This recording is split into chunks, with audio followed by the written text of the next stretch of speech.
Hello student, this is our unit 2 of MCO 1 organisation theory and behaviour. इस unit में हम बात करेंगे कि ऑर्गेनाइजेशन क्या है, ऑर्गेनाइजेशन स्ट्रक्चर कौन सा है, कौन कौन से स्टेप्स होते हैं ऑर्गेनाइजेशन प्रोसेस में, प्रिंसिपल्स ऑफ ऑर्गेनाइजेशन कौन कौन से हैं, क्लासिकल थ्योरी की बात करेंगे ऑर्गेनाइजेशन की,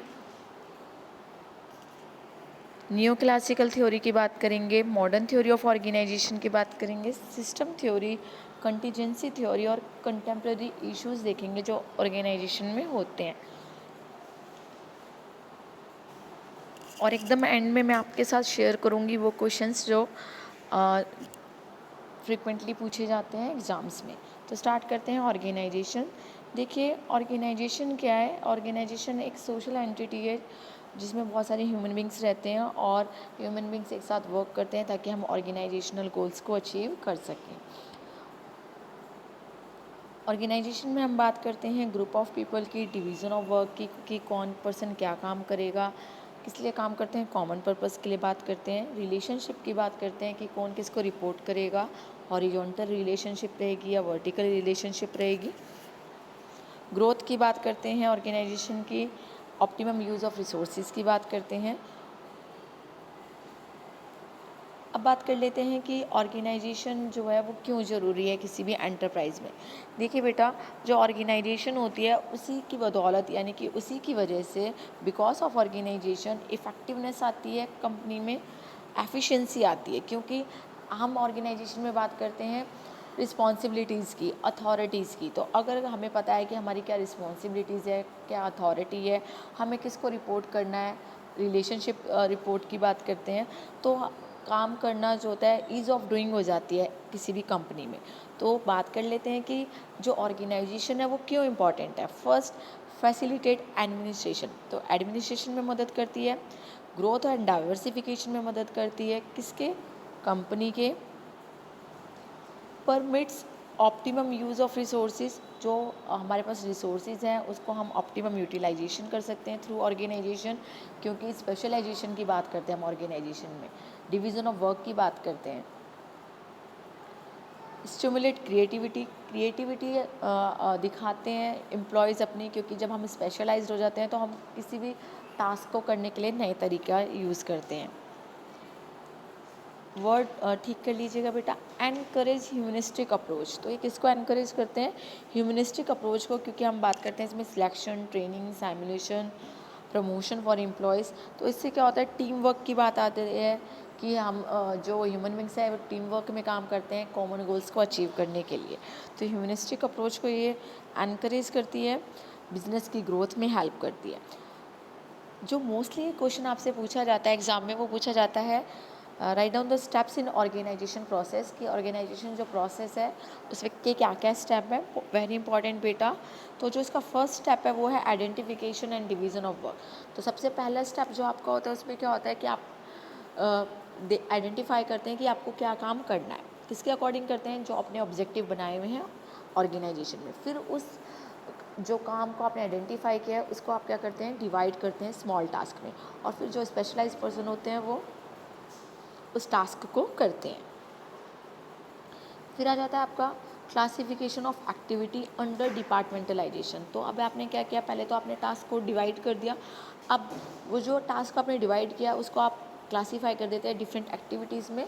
और उन एक्टिविटीज़ को अब कौन करेगा, जो डिपार्टमेंट्स हैं वो अपने अपने डिपार्टमेंट्स अलग अलग काम करेंगे। ठीक है, जब हमने किसी भी एक्टिविटी को स्मॉल पार्ट्स में डिवाइड कर दिया, स्मॉल पार्ट्स, इसके बाद कॉमा है बेटा, comma specify homogeneous activities are classified in a group. तो जो एक जैसी एक्टिविटी है उसको हम एक ग्रुप में डाल देते हैं। ठीक है, जिसको हम किसका नाम दे देते हैं, डिपार्टमेंटलाइजेशन का। जो डिपार्टमेंटलाइजेशन होता है इसकी वजह से स्पेशलाइजेशन आता है ऑर्गेनाइजेशन में, क्योंकि पता होता है हमें काम कैसे करना है। अथॉरिटी रिस्पॉन्सिबिलिटी की बात होती है। फिर दो चीज़ें हम कर चुके हैं, तीसरा हमारा क्या था, assignment of duties to suitable persons. तो हमने पहले क्या किया, टास्क डिवाइड कर दी, डिपार्टमेंट्स बना दिए। डिपार्टमेंट्स के बनाए सेम एक्टिविटीज़ के जो हैं। उसके बाद हमने क्या किया, असाइन कर दी ड्यूटीज़ अलग अलग पर्सन्स को। कैसे असाइन करेंगे, according to their specialisation, qualification.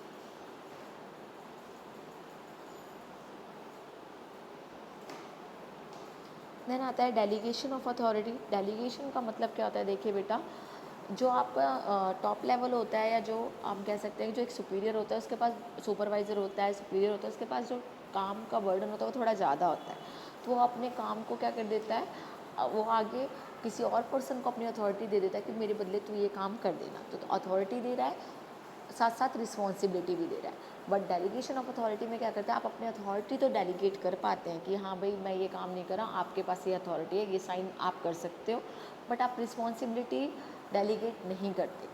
अब डेलीगेशन ऑफ अथॉरिटी मीन्स अपनी अथॉरिटी किसी और को देना कि आप काम कर दीजिए, but delegation of responsibility is not possible, क्योंकि कल को अगर कोई फॉल्ट होता है, कोई फॉल्ट निकल के सामने आता है, तो जो पर्सन होता है जिसको मेन रिस्पॉन्सिबिलिटी दी जाती है उसी से बात की जाती है। आपने किसी को डेलीगेट किया है अपना काम, उससे कोई लिंक नहीं होता, ठीक है। तो ध्यान रखना पड़ता है कि जिस पर्सन को हम अथॉरिटी दे रहे हैं, ठीक है, और वो प्रॉपर ऐसा पर्सन हो जो रिस्पॉन्सिबल हो, अपना काम अच्छे से कर पाए। जो मेन मोटिव होता है डेलीगेशन का, अथॉरिटी का, वो यही होता है कि हम वर्कलोड कम कर सकें, किसका, टॉप मैनेजमेंट का। फिर determination of reporting relationship last step है आपका ऑर्गेनाइजेशन का, क्योंकि इसमें क्या करते हैं आप, अथॉरिटी रिस्पॉन्सिबिलिटी दे दी, सब कुछ हो गया, अब आपको पता चलता है कि आपको किसको जाके रिपोर्ट करना है, किसको अपना काम दिखाना है, ठीक है। इससे हमें पता चल जाता है who is responsible to whom and for what, कि हमें किसको अपना काम दिखाना है, किससे अपना हमें जाके रिपोर्ट करना है। देन आता है प्रिंसिपल्स ऑफ ऑर्गेनाइजेशंस। तो देखिए बेटा, जैसे आपके प्रिंसिपल्स ऑफ मैनेजमेंट थे, वैसे ही हमारे क्या है, प्रिंसिपल्स ऑफ ऑर्गेनाइजेशन है, ताकि हम क्या कर सकें, ऑर्गेनाइजेशन को और अच्छे से समझ सकें। तो पहला है प्रिंसिपल ऑफ ऑब्जेक्टिव, जिसमें हम क्या करते हैं, ऑब्जेक्टिव स्ट्रक्चर करते हैं कि हाँ किसी ऑर्गेनाइजेशन के क्या क्या ऑब्जेक्टिव हो सकते हैं, उसके अकॉर्डिंग हम ऑब्जेक्टिव बनाते हैं। देन है principle of division of work, ये मैं आपको बता चुकी हूँ कि आप क्या करते हैं, एक होल टास्क को स्मॉल टास्क में डिवाइड करते हैं, और इसमें स्पेशलाइजेशन आती है, क्योंकि जब आप सेम टास्क बार बार करते हैं तो क्या हो जाते हैं, आप उसमें एक्सपर्ट हो जाते हैं। देन आता है principle of unity of command. Principle of unity of command ये कहता है कि एक बारी में एक पर्सन को एक ही सुपीरियर से कमांड मिलनी चाहिए, एक से ज़्यादा मोर देन वन सुपीरियर से कमांड नहीं देनी चाहिए, नहीं तो वो कंफ्यूज हो रह जाता है कि किसकी बात माने। देन है principle of unity of direction, इसके बारे में भी हम पढ़ चुके हैं प्रिंसिपल ऑफ मैनेजमेंट में, कि अगर आपका एक ऑब्जेक्टिव है तो आप एक ही डायरेक्शन में काम करें, अलग अलग 5 लोग हैं, अलग अलग डायरेक्शन में ना जाएं अगर उनका सेम ऑब्जेक्टिव है तो। Principle of parity between authority and responsibility, वो ये कहता है कि जितनी आप अथॉरिटी दे रहे हैं उसी के अकॉर्डिंग रिस्पॉन्सिबिलिटी दे, अदरवाइज रिस्पॉन्सिबिलिटी बिना अथॉरिटी की दी जाएगी तो वो मीनिंगलेस हो जाएगी।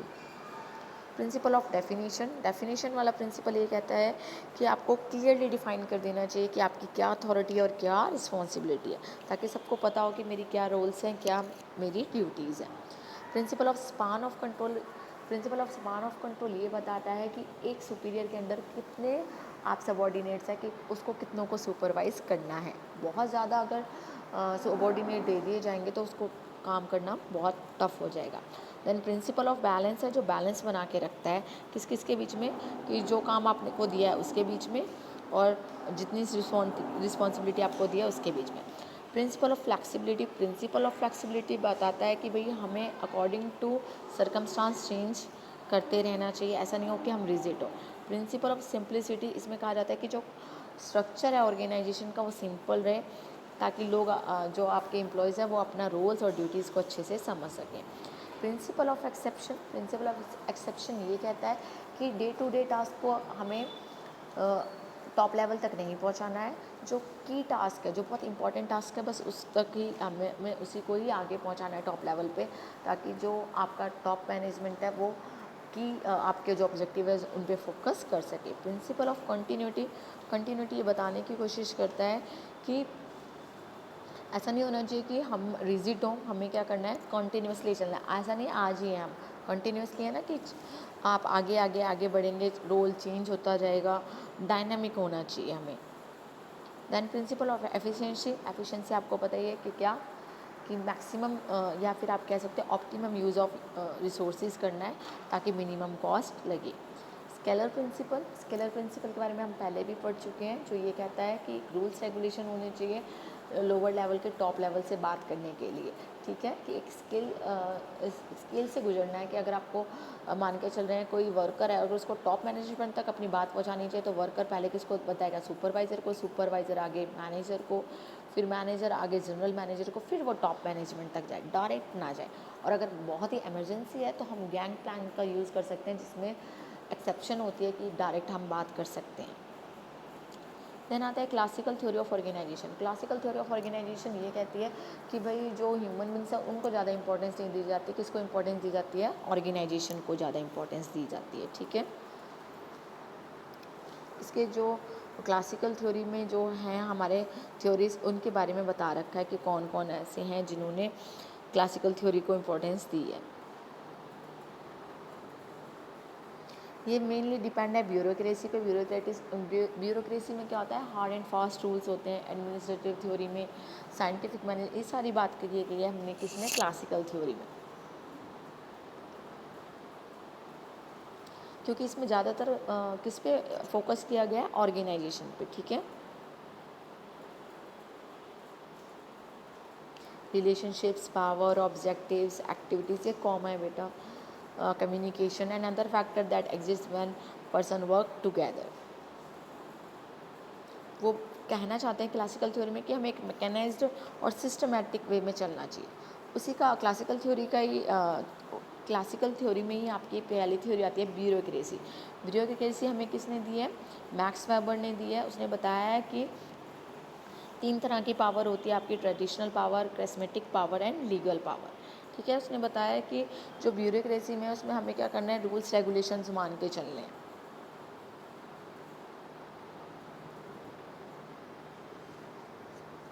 यानी कि थोड़ा सा क्या हार्ड एंड फास्ट है, इसमें ज़्यादा फ्रीडम नहीं दी जाती एम्प्लॉयज़ को।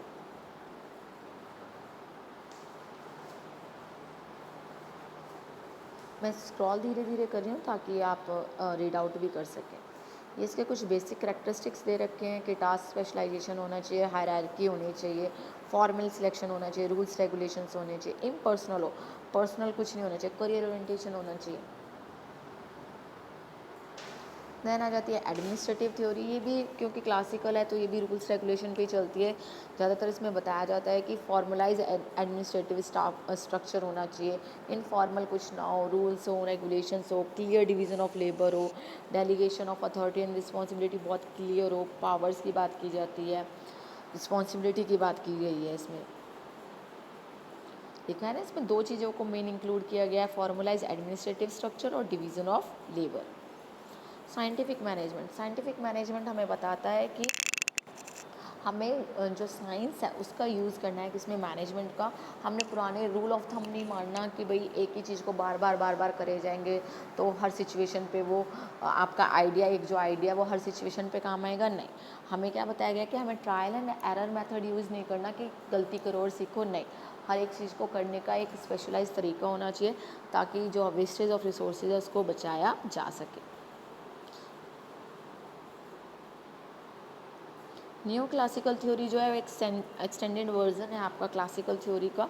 इसमें थोड़ी सी रियायतें दी गई है, इसमें साइकोलॉजिकल की बात की गई है, सोशल एस्पेक्ट्स की बात की गई है कि हमें इंडिविजुअल बिहेवियर को देखना है, वर्क ग्रुप को देखना है, ठीक है, सिर्फ ऑर्गेनाइजेशन को ही लेके नहीं चलना। क्लासिकल व्यू में किस पे सब कुछ डिपेंड था, स्ट्रक्चर पे, ऑर्गेनाइजेशन स्ट्रक्चर पे। बस ने बोला है कि आपको एम्फेसाइज करना है वर्क पे भी, एम्प्लॉयज़ पे भी, ठीक है। कोऑर्डिनेशन, कम्युनिकेशन, इसकी बात की गई है। यानी कि इसमें थोड़ा बहुत ह्यूमन रिलेशंस की भी बात की गई है as compare to new classical theory. अब आ जाती है मॉडर्न थ्योरी। मॉडर्न थ्योरी बहुत इंपॉर्टेंट है बेटा। मॉडर्न थ्योरी कहती है कि अब जो आपका ऑर्गेनाइजेशन है कि ओपन सोशल सिस्टम है, क्योंकि बहुत सारे लोग इसमें इन्वॉल्व होते हैं, बाउंड्री लेस होती है ये। तो इसमें बताया गया कि अगर हम एनवायरनमेंट में रहना चाहते हैं तो हमें चेंज करते रहना चाहिए खुद को, कोई रिजिडिटी नहीं है, ठीक है। इसमें हमने बात की है सिस्टम थ्योरी की, डायनामिक सिचुएशंस की भी चेंज होना चाहिए, माइक्रो लेवल, मैक्रो लेवल पे बात की गई है। बात किया गया है कि हमें सोसाइटी को भी देख कर चलना है, ऐसा नहीं है कि बस फॉर्मल रूल्स रेगुलेशन मानते चलें। हमने इसको मेजरली 2 टाइप्स में हमने इसको डिवाइड किया है। फर्स्ट है सिस्टम थ्योरी और नेक्स्ट है आपका कंटिजेंसी थ्योरी।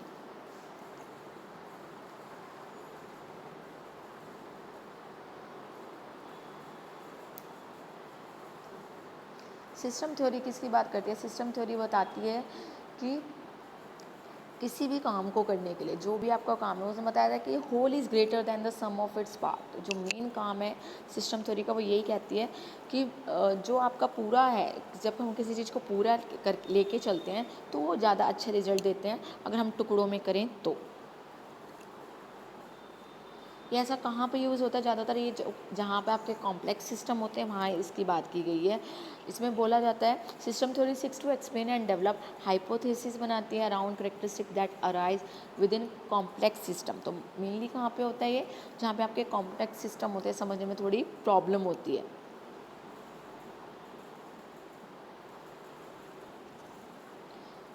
क्योंकि ये बोलता है कि जो होल सिस्टम है, पूरा का पूरा जो सिस्टम है वो इंडिविजुअल से बना है, स्मॉलर सिस्टम से बना है, इसलिए बता रहा है कि जो हम होल सिस्टम को लेके चलेंगे तो इंडिविजुअल अपने आप कवर हो जाएगा।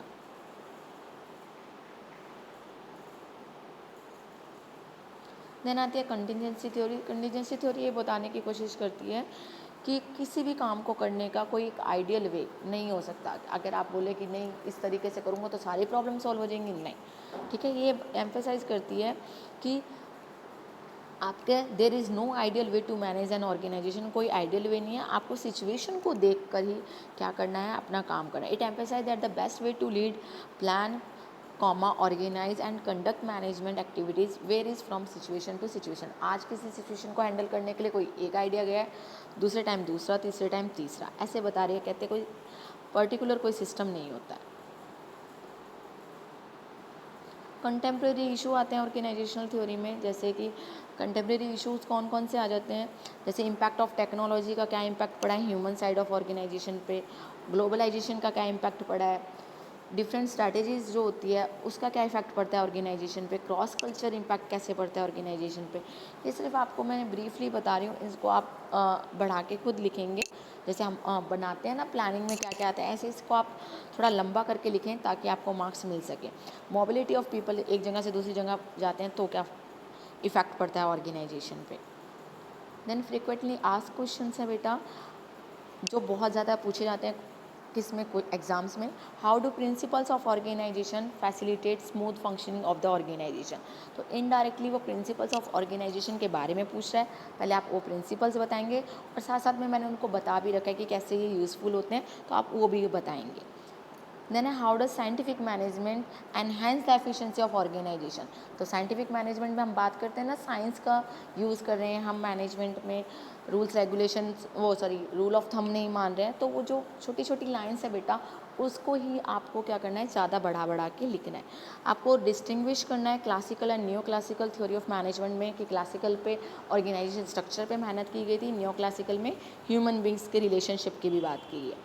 फिर हाउ डज सिस्टम थ्योरी, तो आपको सिस्टम थ्योरी के बारे में बताना है, कंटीजेंसी थ्योरी के बारे में बताना है, प्रिंसिपल्स ऑफ ऑर्गेनाइजेशन को एक्सप्लेन करना है, प्रोसेस ऑफ एन ऑर्गेनाइजेशन आपको लर्न करना है। ये मेन क्वेश्चन है जो पूछे जाते हैं। ब्यूरोक्रेसी के बारे में पता होता है, एडमिनिस्ट्रेशन थ्योरी क्या है उसके बारे में, और क्या कंट्रीब्यूशन है new classical theory of organisation का। ये कुछ फ्रिक्वेंटली आस्क्ड क्वेश्चन है जो पिछले कई सालों में बार बार पूछे जाते हैं आपसे। तो आई होप कि ये वीडियो आपको पसंद आए और कुछ हेल्पफुल हो। Thank you students. I hope कि आप इसको आगे शेयर भी करेंगे ताकि बाकी स्टूडेंट्स की भी हेल्प हो सके। Thank you so much.